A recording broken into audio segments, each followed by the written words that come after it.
17 জেলখানায় যাওয়ার আগে উনির মধ্যে ভারসাম্য থাকবে, তারপরে আপার হাউস লোয়ার হাউস থাকবে, এবং আমরা জনগণকে পাশে নিয়ে আমাদের অধিকার আদায় করব।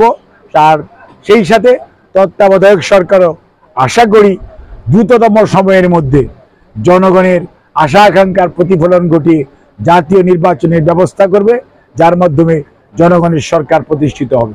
তারেক রহমান গত দীর্ঘদিন যাবৎ এই দেশের জাতীয়তাবাদী রাজনীতিতে যারা সম্পৃক্ত এবং এর বাইরে যারা যুগপৎ আন্দোলনে ছিল, সবার সাথে উনি দীর্ঘদিন যাবৎ আছে।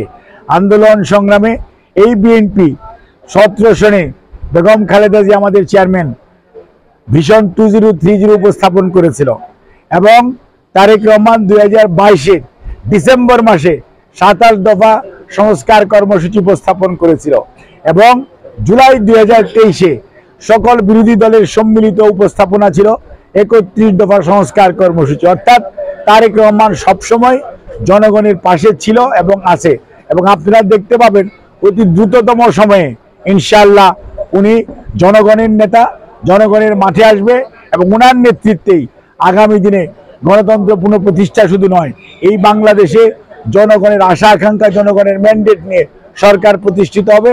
এবং যে সংস্কারের প্রস্তাবনা তারেক রহমান সাহেব ঘোষণা করেছেন, ইনশাল্লাহ সেই সংস্কার বাস্তবায়ন করে আগামী দিনে সুন্দর বাংলাদেশ গড়ার লক্ষ্যে বাংলাদেশ এগিয়ে যাবে।